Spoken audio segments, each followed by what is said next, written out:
La OPEP, el precio del petróleo, la Reserva Federal continúan generando mucha incertidumbre, tambores de recesión, datos económicos en Europa que continúan siendo malos. Recordar que el próximo 27 de octubre tenemos reunión del Banco Central Europeo con una inflación que ha alcanzado ya el 10%. Ahora mismo hay un debate interno sobre si la próxima subida será de 50 o de 75 puntos básicos. Hemos visto movimientos contradictorios estos días también en cuanto a política monetaria. Por ejemplo, el Banco de Australia, que sorprendió al mercado con una subida de 25 puntos básicos en vez de 50. Eso de alguna forma disparó también las ilusiones de todos aquellos que empezaban a ver una pausa por parte de la Reserva Federal. Enseguida han salido varios miembros de la Reserva Federal a pinchar el globo y a decir que la hoja de ruta de la Reserva Federal continúa siendo inalterable, que continuarán luchando contra la inflación, incluso si se produce un mayor deterioro de la economía norteamericana. Con todo, hoy tenemos color rojo en las bolsas, también en los bonos, vuelve a haber un poquito de tensión en el mercado de renta fija, pero por ser justos habría que decir que también hay más calma o menos agitación que en otras jornadas. La situación puede cambiar también enseguida, en cualquier momento. Vamos a abrir ya tiempo de momentum de la economía en los mercados. Hoy con Juan Ramón Caridad, Managing Director de la gestora GAM. Hola Juanra, ¿qué tal? ¿Cómo estás? Muy buenas tardes. Muy bien, mejor que el mercado estoy. Y Jacobo Blanquer, CEO de Tresis Gestión. Hola Jacobo, muy buenas tardes. ¿Qué tal? Buenas tardes, Fernando. Juanra. Bueno, mejor que el mercado, Juanra, no sé, claro, es que esta semana muchos hacían ilusiones con el tema de la famosa pausa de la FED. Hubo ya voces las semanas anteriores desde la FED de Nueva York y decían que la Reserva Federal estaba yendo demasiado rápido y con demasiada intensidad, pero lo cierto es que la inflación sigue ahí, que el propio Powell ya desde el Jackson Hole reconoció que lo que sí que sabe es lo poco que sabe de inflación y que está siendo mucho más persistente de lo que se esperaba y bueno, son consuelos temporales. Si sube 50 puntos básicos en vez de 75, lo que es cierto es que hasta que no se doblegue la inflación, y no solo la agregada, sino la subyacente, vamos a estar nadando contracorriente. ¿Tu diagnóstico en estos momentos cuál sería? Respecto a la inflación. No, Jacobo, le pregunto un poco también cuál es un poco su visión, momento de mercado. A ver, yo creo que sobre el tema de inflación y tipos, pues sí, hemos tenido una esperanza unos días, pero es que el problema es que los bancos centrales, ellos solos subiendo tipos, no van a poder arreglar la inflación. Hace falta también una política fiscal por parte de los gobiernos. Y eso ya lo hemos visto y lo vimos en los 70, que solamente los bancos centrales no van a ser capaces de doblegar la inflación y menos de una inflación en los niveles a los que estamos. Haría falta pues una política fiscal, una política de gastos, de reducción de gastos a nivel de los diferentes gobiernos de una manera importante. Y eso lo vimos en los 70, que hasta que llegó la señora Thatcher y llegó Reagan al poder y se pusieron a recortar gastos, la inflación no se dobló. Entonces, la importancia de los bancos centrales, sí, hemos tenido la esperanza. También estábamos en un momento muy sobrevendido de mercado, de los más sobrevendidos que yo he visto últimamente, y lo lógico es que tuviésemos un rebote. Ahora tenemos que ver si tiene continuidad. Creo que es muy importante el dato que tendremos mañana de paro, para ver si tenemos continuidad o no, para que el mercado se haga sus especulaciones. O sea, estamos en el momento en el que los malos datos son buenos para el mercado y los buenos datos son malos para el mercado. Si sale un mercado laboral un poquito mejor de lo que se está esperando, pues no sería bueno para los mercados, porque el mercado entendería que hay que seguir subiendo tipos. Pero creo que es tremendamente importante también a partir de la semana que viene ver los resultados empresariales, que creo que eso sí que va a marcar bastante. Y la sensación es que no van a venir tan malos como algunos pronostican. Bueno, hablando de esa política fiscal, Jacobo, bueno, ayer mismo presentó España sus presupuestos y lo que contemplan es mayor gasto. Claro, que luego tenemos la otra derivada, lo que sucedió en Reino Unido, anuncios de bajadas de impuestos tampoco le han gustado nada al mercado, esas ideas. Bueno, no ha gustado nada al mercado. Lo que pasa es que hubo también intervención del Banco Central del Banco Inglés. Hemos tenido la movida de los planes de pensiones porque ellos están haciendo derivados con subyacentes del Gilts y cuando metes mano a otro subyacente, pues lógicamente te afecta. No es lo mismo, no es lo mismo. Y sobre los presupuestos de España prefiero no opinar, pero vamos, ya el Banco de España ayer dijo que bajo sus previsiones. Mismo no es lo mismo, pero ha tenido que recular el gobierno británico con esa medida para rebajar el impuesto sobre la renta a las grandes fortunas. Ha tenido que darse la vuelta. No podemos bajar, todo el mundo se le ha echado un poquito encima. ¿Cómo vas a bajar impuestos? ¿Cómo vas a bajar los ingresos, la recaudación del Estado si se te va a disparar el déficit y la deuda? Pero ¿sabes lo que pasa, Fernando? Que es muy importante bajar impuestos, pero a la vez tienes que bajar el gasto. O sea, porque si tú bajas los impuestos, tú lo que estás haciendo es bajar los ingresos del Estado. Si no te bajan los gastos, esto es como una economía familiar. Si yo gano menos y no reduzco los gastos, mal voy. Si los tengo, si ya voy muy justito. Pues no te olvides que el gobierno al final es una gran empresa con una cuenta de resultados, que puede tener superávit, tener un acceso a la financiación más fácil, etcétera. Pero es un Estado. Si yo bajo impuestos, ¿qué hago? Reduzco mis ingresos como Estado. Si no bajo los gastos, falla, el círculo no cuadra.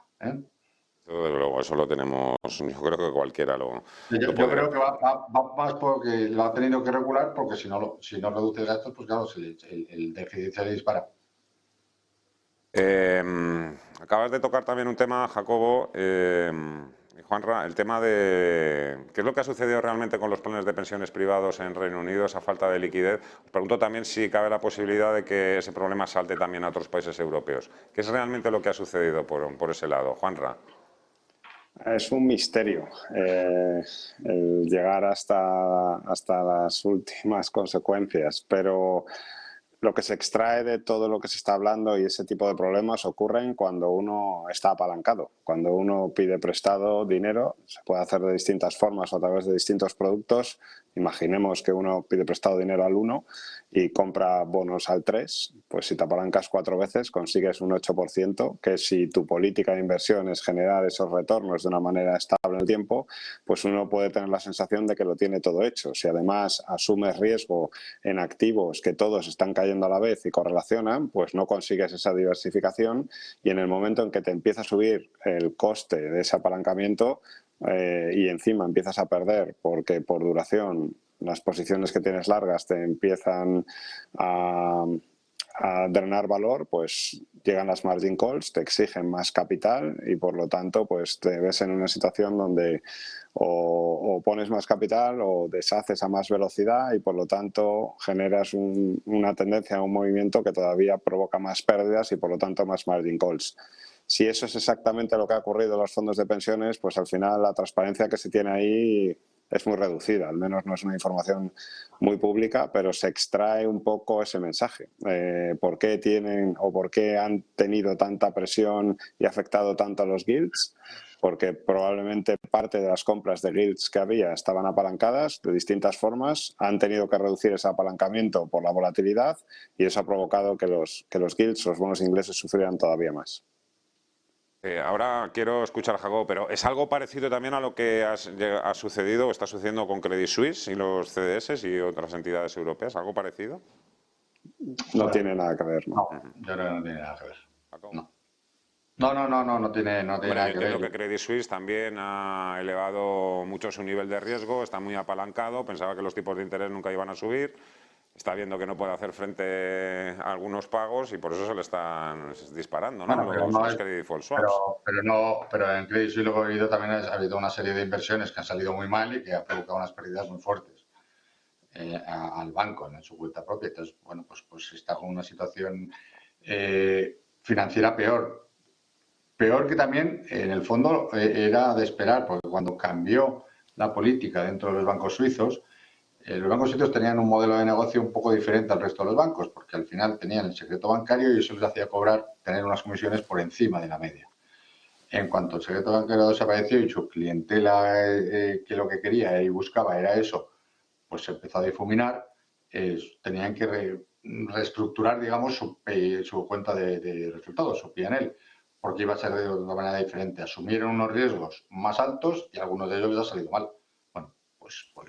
En el caso de Credit Suisse no es comparable porque sí, se ha subido el riesgo de la deuda, etcétera, pero vamos, yo el riesgo en Credit Suisse no creo que llegue a nada porque una ampliación de capital en Credit Suisse creo que el mercado estaría dispuesto a asumirla y la podría coger de una manera fácil. No veo un riesgo así extremo en Credit Suisse. No es un Lehman como nos querían vender, no. bueno, ya sabéis también cómo somos los periodistas, que nos gusta también todo este tipo de... Ya sabéis cómo son los periodistas, siempre estamos deseando que ocurran cosas, sean buenas o malas, y bueno, vosotros los gestores lo que deseáis es justamente lo contrario, que no suceda nada, pero están sucediendo muchas cosas. Por ejemplo, ¿qué os ha parecido ese último movimiento de la OPEP, ese recorte de 2 millones de barriles al día? Rusia amenaza ahora también con recortar hasta 3 millones de barriles al día la producción en el caso de que Estados Unidos y la Unión Europea fijen un tope al precio del gas ruso. Bueno, pues yo lo que veo es que cada uno está mirando por sus intereses. Aquí yo creo que la OPEP y Arabia Saudí lo que ha permitido es yo recorto la producción porque lo que me gusta es un precio de barril a 3 dígitos.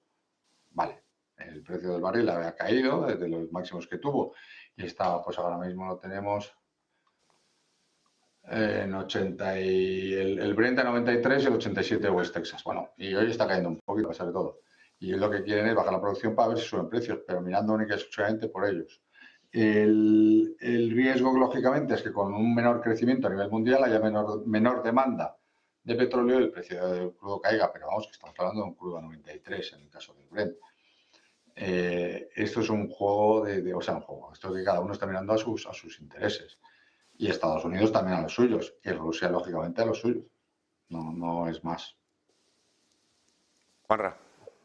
Sí, fueron ya a la reunión de Viena con esa previsión de recortar 2 millones de barriles diarios. Luego veremos a ver cuánto recortan, pero de momento es que Jacobo lo ha explicado fenomenal. Aquí cada uno intenta barrer hacia su terreno, y Rusia y la OPEP tienen motivos para intentar frenar un poco la caída de precios que venimos viendo las últimas semanas. Hay que recordar que los traders de materias primas son claramente tendenciales, tanto cuando va para arriba como para abajo tiendan a piramidar posiciones y un poco mostrar o garantizar un cierto suelo en esos 90 y volver a mirar a los 100 es algo que está bastante en rango. O sea, después de lo que hemos estado oyendo en los últimos meses a muchos bancos de inversión, que hemos pasado de poner el petróleo en menos 37 a 200 con mucha alegría de un sitio para otro, pues el estar en el rango 80-100 con una guerra en curso y todavía falta que China se reincorpore y vuelva a abrir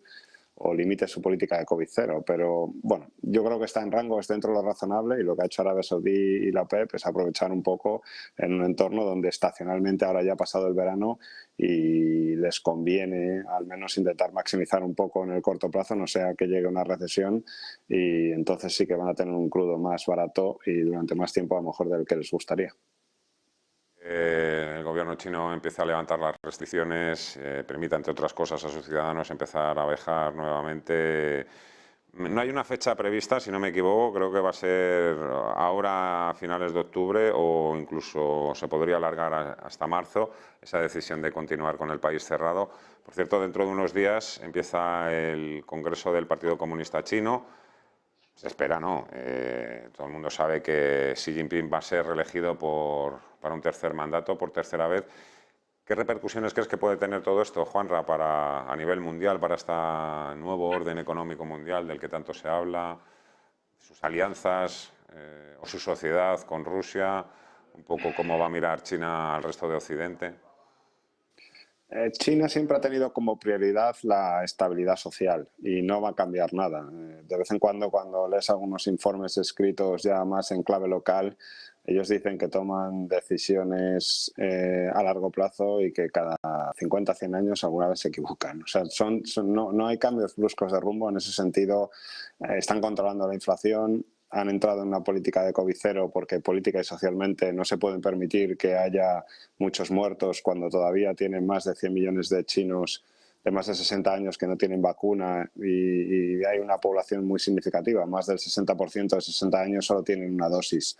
Un poco con ese clima es por lo que ellos han dicho, pues oye, nos viene muy bien para garantizar que el COVID no se descontrola, para controlar la inflación, bajar la capacidad productiva, estar produciendo por debajo de su capacidad y aplicar una serie de reformas que ayudan de muchas maneras a reactivar el gran reto que tienen por delante, que es el de la natalidad. Y es que la población cada vez está mostrando un envejecimiento y los nuevos nacimientos no están acompasados con lo que hubiera gustado desde un punto de vista más de política dirigida. Así que vamos a ver más medidas de estímulos poco a poco para reactivar el sector inmobiliario, para volver a reactivar el consumo. Vamos a ver cada vez más una política más flexible de COVID y por eso es muy previsible que ya lo estamos viendo, pero que después del Congreso todavía veamos más medidas de estímulo que vuelvan a reactivar la velocidad o la aceleración del crédito en China y por lo tanto en el resto de Asia. Vamos, si sigues estimulando el sector inmobiliario, también puedes estar contribuyendo también a que la bola de nieve se haga cada vez más grande, ¿o no?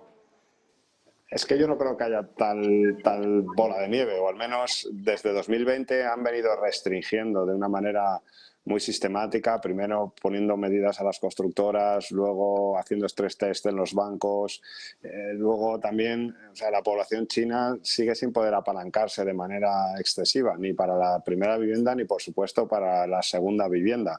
Es curioso cómo toda la prensa internacional pues está hablando de la burbuja china y de cómo iba a estallar el sector inmobiliario y ahora ya hablamos de ralentización del boom.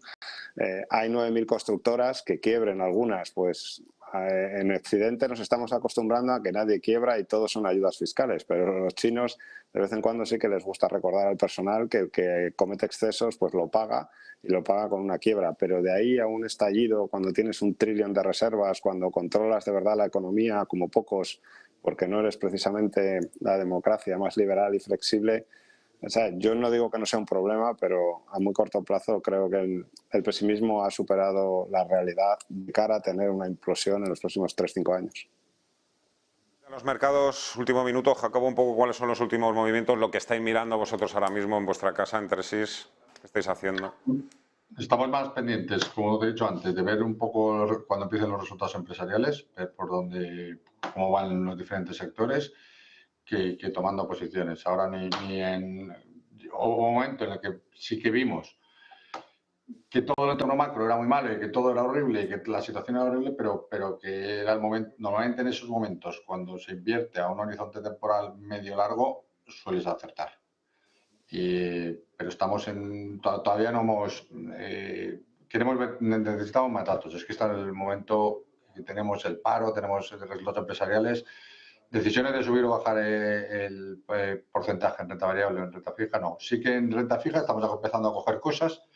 Lo que hemos hecho más esta semana, hemos tomado posiciones en el 2 años americano, con tires por encima del 4 y pico por ciento, 4,20, 4,25%, y con ese retorno ahora a 2 años nos parece atractivo. Ya creemos que en la parte corta de la curva americana sí que ya tiene descontado bastante los próximos movimientos de la Reserva Federal. Entonces vamos más pendientes. Hemos vuelto eso, todo el mundo data dependientes. Jacobo Blanquer, CEO de Tresis Gestión, Juan Ramón Caridad, gestora GAM, ha sido un placer. Muchísimas gracias a los dos. Cuidaros, os mando un fuerte abrazo. Hasta la próxima. Adiós. Hasta luego, gracias. 12:48, pausa, en 2 minutos volvemos. Hasta ahora.